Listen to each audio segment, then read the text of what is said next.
A parting shot at President-elect Trump, saying he could have won the election if he had been able to run for a third term. I'm confident that if I had run again and articulated it, I think I could have mobilized a majority of the American people to rally behind it. Well, President-elect Trump fired back on Twitter. President Obama said that he thinks he would have won against me. He should say that, but I say no way. Jobs leaving, ISIS, Obamacare, etc. Well, Karl Rove is the former White House Deputy Chief of Staff for President George W. Bush and a Fox News contributor. Thanks for joining us. You bet. Thanks for having me. So Mr. Obama says, in conversations that I've had with people around the country, they say the direction that you point towards is the right one. That's what President Obama says he's hearing from people. But if that's the case, why wouldn't they have supported Mrs. Clinton? Well, not only, the quote was even worse than what you said, because he said, I talked to people who didn't agree with me, yes, you know, who are on the other side, and they said we were going in the right direction. I'd like to meet those people. Look, we don't know whether or not his assertion is accurate or not. I mean, first of all, he can't run again. He's limited to 2 terms. But there's an interesting number in the exit polls. I was intrigued by this interview that he gave with David Axelrod, and I went back and took a look at the exit polls. In 2012, 46% of the voters said the country was going in the right direction. They voted for Obama 93-7 over Mitt Romney. 52% said the country was going in the wrong direction. They voted 13% for President Obama and 89% for Mitt Romney. 2016, fast forward, the percentage of the people who say we're going in the right direction is down to 33%, down from 46, nearly half, to a third, and they voted for Hillary Clinton, those that said it was going in the right direction, 89-7 over Donald Trump. But nearly 2/3, approaching 2/3 of the people said the country was going in the wrong direction. They voted a quarter for Mrs. Clinton, and nearly 7 out of every 10 voted for Donald Trump. So I'm not certain that if I were President Obama, I'd be so glibly saying, oh, you know, I would have won, particularly when you read the rest of the interview. He says, oh, we were doing great things for rural America, and they benefited from the Affordable Care Act, and we really did a lot of things for working class white voters. The economy was getting so much better. This is not how people perceived either the Affordable Care Act or the Obama economy, or really even the impact of all of his policies. He sort of thinks because we had a good ag policy through the ag secretary, Tom Vilsack, that meant that rural America should have been forced. Well, maybe rural America was worried not just about the Farm Bill, but also about how unsafe the world was, how the deficits were growing, and how the country seemed to be going in the wrong direction, and how we were having an economic recovery in which people were not seeing their paychecks grow. Yeah, Mr. Obama also interestingly expressed concerns that we're moving into an era which, quote, in which we are looking for simple solutions. We shut ourselves off from different points of view, shutting down debate, becoming more dogmatic. Which party is he referring to there? Yeah, this is really, I thought, one of the great ironic moments in the interview, because remember, in February of 2009, when the House Republicans come down to suggest changes to his infrastructure program, he cuts off Eric Cantor, the Republican deputized to lay out their suggestions, by saying, I won. Remember, later in the year, the Republicans on the Senate Finance Committee and the Democrats on the Senate Finance Committee begin to have meetings to discuss a bipartisan approach to the health care bill. And the White House retaliates by saying that neither the White House nor Senate Democrats will be bound by any agreement arrived at by Senate Democrats and Senate Republicans on the committee through which the health care bill has to go. So, look, I love this. President Obama is sort of a revisionist, a very quick revisionist. Oh, I am the victim of people not understanding that I had complex solutions. They wanted simple ones. You know, they opposed me right from the beginning. They didn't listen to me. When in reality, the opposite is just true. President Obama, right from the beginning, his problem was he had too many Democrats in the Senate, too many Democrats in the House, didn't feel he needed to rely upon Republican votes, and as a result, rammed through legislation on a straight party line vote, paying no attention whatsoever to the ideas or the interests of the minority. You cannot pass legislation and have it be durable. Look at Bush's tax cuts.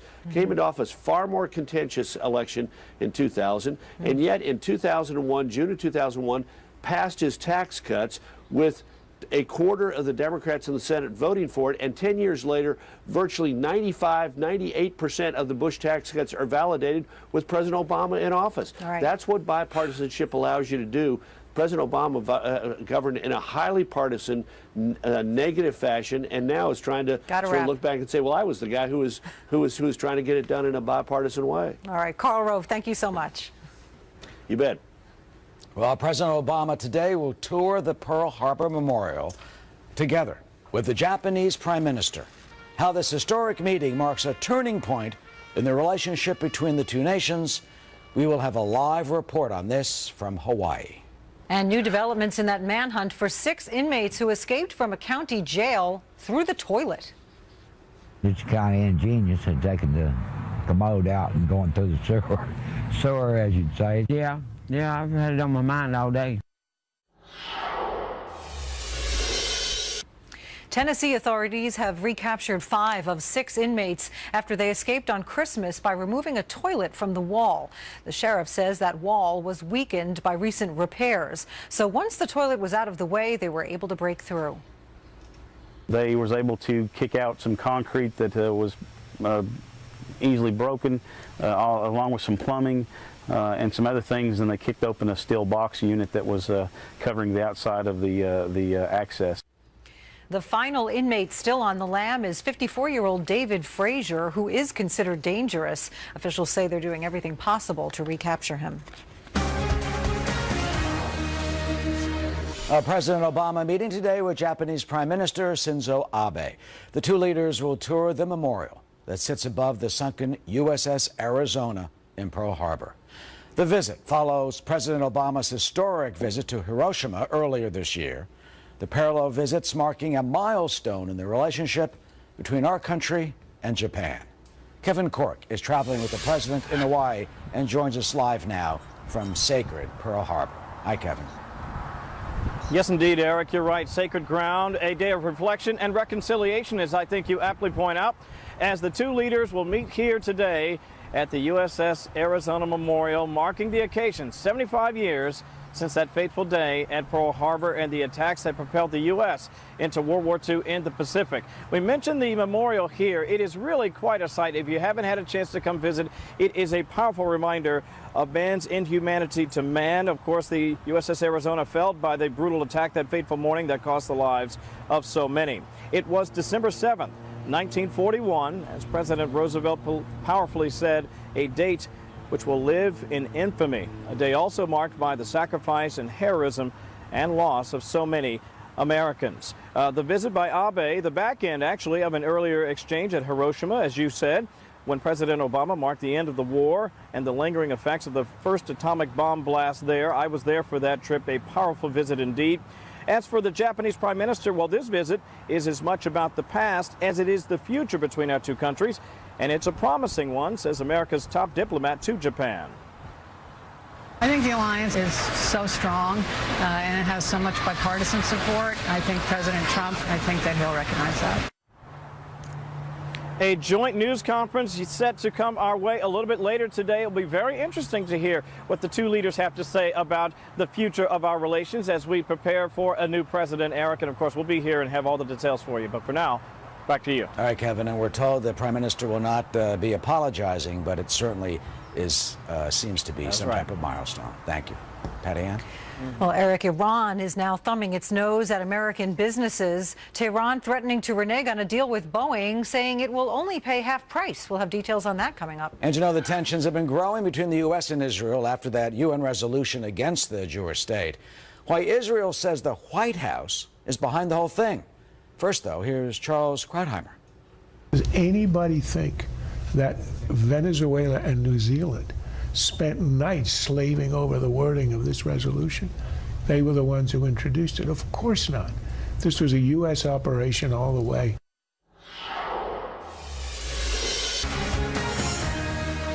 Iran is now claiming it drove a hard bargain in a deal to buy 80 new Boeing jets. Iran's deputy transport minister saying his country will pay only half price. But it may not be such a great deal after all. Kristen Fisher is live in Washington. Kristen, is there more to this story? Oh, there is, Patty Ann, because it's pretty common for customers buying in bulk from any aircraft manufacturer like Boeing or Airbus to get a very steep discount. And in fact, both of those companies signed massive contracts with Iran this month. Now, what is a little bit surprising is the fact that Iran is essentially bragging about it. On Sunday, Iran's deputy transport minister said that, quote, considering the nature of our order, the order with Boeing, and its choice possibilities, the purchase contract for 80 Boeing aircraft is worth about 50% of that amount. Now, the original terms were 80 airplanes for almost $17 billion. According to Iran, they've negotiated that price down to under $10 million. Again, not uncommon, especially during a time of downturns in orders for almost all major aircraft manufacturers. But the optics, at least on the surface, don't look good. Patty Ann. How is Boeing responding? Well, so far, Boeing hasn't commented. Remember, this was billed as the biggest business deal between an American company and Iran in almost 40 years, and it still could be. Iran's civil aviation fleet is badly outdated, and its replacement has always been one of the biggest economic opportunities of the Iran nuclear deal. In fact, this deal with Boeing was often cited by the White House as one of the reasons they were able to get Iran to the table. How is it a good idea that an American company might want to sell the Iranians aircraft technology, for example, while they continue to fund a missile program that threatens not only our allies in the region, but indeed could threaten the United States? I think this is a good example of how their desire to re-engage with the international community did give the United States and the international community leverage to get Iran to make a bunch of serious commitments as it relates to their nuclear program. But Boeing's deal with Iran will likely encounter some turbulence. Once Mr. Trump takes office, he was against the Iran nuclear deal and the lifting of sanctions, which is the only reason that this deal with Boeing became possible. Patty Ann. All right, Kristen Fisher live in Washington. Thank you.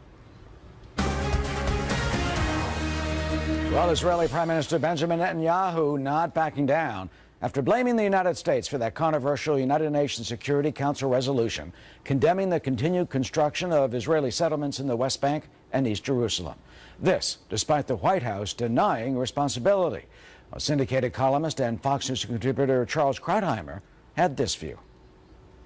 This is very serious damage, and it cannot be undone because you can't change Security Council resolution without the acquiescence of the Russians and the Chinese, and you're not going to get it. Ken Abramovich joins us. He's a board member of Israel Independence Fund, the American Friends of Likud, Americans for a Safe Israel, and the Institute for the Study of Global Anti-Semitism and Policy. Also the founder of SaveTheWest.com. Ken, welcome. Do you think the White House was really behind this resolution? Well, the White House was behind the resolution by definition because anyone working on the resolution would want to know if America's going to veto it or not, and would try to get America to agree to the wording. So America was either directly or indirectly involved by definition. Well, the Israelis are saying, directly and very specifically, and they claim that they have specific evidence of this, and they will give this evidence, they say, over to the Trump administration when it takes office. Do you think that alleged evidence should be made public? Well, it should be made public also by definition. People have the right to know. But when you have 14 other members of the UN Security Council, they're all talking to each other all the time, particularly on a resolution like this. So by definition, there was collusion between the 15 members. One of the examples being cited is Secretary of State John Kerry meeting with the New Zealand foreign minister, and that was in the press in New Zealand last month, in that they were talking about a resolution. Let me read you what Brett Stevens in the Wall Street Journal this morning writes. Brett, Pulitzer Prize winner, of course, saying, quote, "The administration is likely being deceptive about last week's UN vote. It means the administration no longer bothers to lie convincingly. We have the spectacle of the U.S. government hiding behind the skirts of the foreign minister of New Zealand, along with the eminent co-sponsors Venezuela, Malaysia, and Senegal, in order to embarrass and endanger a democratic ally." And now, Ken, the World Jewish Congress is calling for hearings and investigation on Capitol Hill to find out what Ben Rhodes did, his alleged involvement, Samantha Power, the UN ambassador. Do you think there should be hearings and some type of an investigation, or would you just let this go? So this is a big deal. There should be hearings on how this came about, but it's also part of a much bigger issue. In this example, the U.S. government is not acting in the interests of the U.S. government. And President Obama has a personal responsibility to protect our country and protect our national interests. This resolution goes against American national interests. That's the big scandal. How does it do that? How does this resolution that affects Israel and the settlements go against American national interest, in your view? Well, Western civilization's fighting for its life. And Israel's the eastern border of Western civilization. And the settlements, so-called settlements, are the eastern border of the eastern border of Western civilization, and basically save Western civilization from the three major worldwide terror organizations: Iran, Al-Qaeda, ISIS, and the Muslim Brotherhood, or Hamas, as it's called in that area.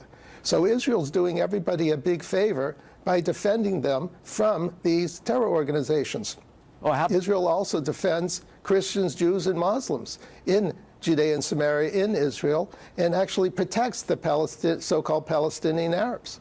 Well, how about those who say, you know, the settlements, as you know, are illegal under international law, and that Israel is just being provocative with the continued settlement building? I mean, the deputy mayor of Jerusalem is saying that they're going to start, you know, permits for hundreds of more houses.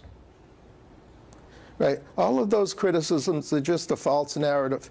Jews have been living in Judea and Samaria for 3,800 years, ever since Abraham first declared that paganism was a false narrative. Jews have more rights to be in Judea and Samaria than Americans have to be in America. Americans only have been here 400 years, and New Zealand 175 years. How does a 400-year-old country tell a 3,800-year-old country where it should live? So the Palestinian Arabs have only been there 150 years. I mean, finally and quickly, what would you say to the Palestinians, and what do you hope? I would hope for the status quo, because I can't think of a better solution than the status quo. And I'd say to the Palestinians, you should thank God that Israel and the Israel Defense Forces protects them every day from the three worldwide terror organizations. Remember, the number one victim of the three terror organizations are Muslims. And the Jews, Israel is protecting Muslims, Christians, and the whole region, and Europe and America and the world should be grateful. In a normal world, all the 15 members of the Security Council would have vetoed this resolution. It just shows how far we're away from a normal world. Well, of course, the Palestinians would say it's the status quo for them means occupation. And that, of course, is the crux of this continued issue. Yeah, Ken it's just a false narrative. Yep. Ken Abramowitz, thank you. Thank you for your views this morning. You're welcome. Of course. Patty Ann. Well, Republicans on Capitol Hill are moving to crack down on disorderly conduct in the House. It's in response to a sit-in by Democrats that was broadcast live from the House floor last summer. Breaking House rules regarding video and photos would now bring a $500 fine for a first offense, $2,500 for additional violations. In-house cameras were switched off at the time of the protest over gun control. It was less than 2 weeks after the Pulse nightclub massacre in Orlando. But Democrats used social media to telecast the sit-in live. Well, President-elect Trump facing some stiff opposition even before his administration takes office. They have to answer and satisfy the American people about a whole lot of questions. So are Democrats on Capitol Hill preparing to become the new party of no. And a major development as Russia searches for clues in the crash of a military jetliner. Investigators hope the latest discovery will reveal what caused that jet to plunge into the Black Sea. In the investigation into that Russian military plane crash over the weekend, crews have recovered one of the aircraft's black boxes. Authorities say the flight recorder does not appear to be seriously damaged, and they say it is already being examined. Overnight, divers found more pieces of that plane's fuselage and the engine. Russian investigators are focusing on pilot error or possible mechanical failure, and they have ruled out terrorism. But some experts say it is too early to know that for sure. Sadly, all 92 people on board are believed to have been killed. Democrats are gearing up to fight the Trump agenda. They have plans to throw up roadblocks even before he takes office, possibly setting themselves up to become the new so-called Party of No. Leslie Marshall is a syndicated radio talk show host and Fox News contributor. Ed Martin is the president of the Eagle Forum Fund, former chair of the Missouri State GOP, and author of The Conservative Case for Trump. Thank you both for joining us. Good morning. So House Democratic leader Nancy Pelosi is calling for Democratic lawmakers to block Republican efforts to repeal and replace Obamacare. And we're hearing other Democrats urging politicians to block the Trump administration at every turn. Leslie, didn't Democrats criticize Republicans repeatedly for blocking the Obama agenda? Absolutely, and we see this happen on both sides every time there is a regime change, if you will, and a party change. But the difference here is that Democrats have, I believe, as a Democrat, a responsibility not only to their constituents, which were the technical majority of voters, and also to the United States to properly vet cabinet members. And with regard to Obamacare, even top insurance companies sent a letter to congressional members and said, please don't do this unless you have a replacement plan, because millions will be left without proper coverage. So this isn't just being a party of no, this is being a party, I believe, of what's best for the American people. Well, they are working on a replacement plan, and they have a long timeline for that actual repeal and replacement. But Ed, we're going to talk more about nominees in a minute, but when it comes to blocking legislation, who do you expect to be the pit bulls in the efforts to block the Trump agenda? Well, the interesting question is we're starting to see fractures already in the party of no. I mean, when Schumer comes out and says about the betrayal of Israel that he was upset about it, you start to see tension, and Obama then gets to the podium and says, I would have won the race, I'm still important. Look, out here in the heartland, and I think across the country, Trump is a transformational leader. He's attracting Democrats and independents, and now that he's won, you're seeing his numbers go up. He's saying, not the old playbook from even the Republicans, but a new playbook. And I think the Democrats, you know, Schumer, whoever it will be, Pelosi, that just sounds like the old guard. And I think you're going to see it's not going to work. It's actually going to be a losing strategy. And you're hearing Biden, of all people, the oldest of the old guard, is saying we need a real playbook, not just the old say no. So it's exciting to watch as a Republican or a conservative to see the fissures. But we have so much work to do. It's not, I don't think it's going to amount to much. I think we got to keep going forward. Speaking of Chuck Schumer, he is the Senate Minority Leader incoming, and there is this talk of blocking Mr. Trump's nominees for cabinet posts, etc. And here's what Mr. Schumer said about that. He said the Democrats aren't planning to block, they just want to do extreme vetting. Let's listen. For any of these nominees, I think the watchword is a thorough vetting. Don't say absolutely not, but they have to answer and satisfy the American people about a whole lot of questions. Well, Leslie, again, haven't Democrats complained about tough vetting of the Democratic president's nominees? Well, to your point, absolutely. But I have to say that going forward, and especially in light of the outcome of this election, it's clear that the American people want change. And I think this is part of the change, and I think it's a very good change. And when you look at one of his cabinet picks, for example, Tillerson, and you've done so much business with foreign governments, I feel that with a party like Republicans who want transparency, as do Democrats and certainly the American people, I think it's in the best interest of the United States. They can't block with their votes, their numbers. I mean, they're for short in the Senate with a Republican majority. But I think they have to do their due diligence when you have not just wealthy people, but especially somebody who did work with foreign governments for ExxonMobil. And what was his dealing with that? That could be a conflict of interest. And I think before anybody votes left or right, they need to be educated across the board, whether it comes to ethics, foreign government relations, their tax returns, and certainly a background check by the FBI. I don't think these are unreasonable requests the Democrats are making for these candidates. Absolutely. Extreme vetting, you know, we want to know who we're getting. Mr. Trump's incoming White House press secretary, Sean Spicer, said today that Mr. Trump has 17 million Twitter followers. He calls that a direct pipeline to the American people. Combined with Facebook and Instagram, it's well over 40 million. Ed, are we going to see these legislative battles move? You know, we've always had C-SPAN. We've had it for quite some time. But is it going to be more public this year because of things like social media?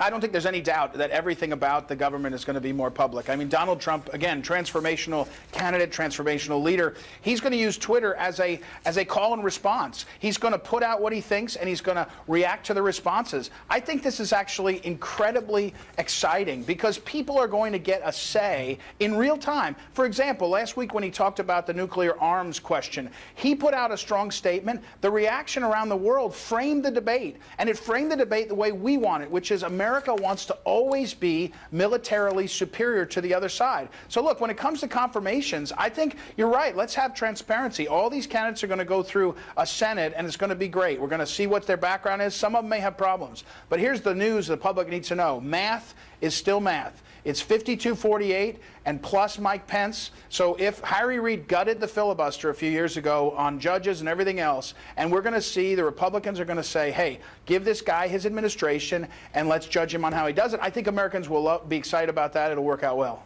All right, we will see. Ed Martin, Leslie Marshall, thank you both so much for joining us. Thank you, Patty Ann. Well, you know, Patty Ann, it was the fiesta of the year. Thousands of people from all over the world showing up at a teenager's birthday after that invitation, well, it went viral. How this amazing thing all went down. Everybody will be dancing tonight. Shuts down one of his charities, but will it stop the critics? That's coming up on Happening Now, plus the Republican plans to change the safety net in this country. Will it be as drastic as some Democrats are warning? And another plane crash in Russia as part of a fleet of Russian planes gets grounded. What's going on in Russian aviation and what lessons could it hold for America? That's coming up in 7 minutes. Happening Now.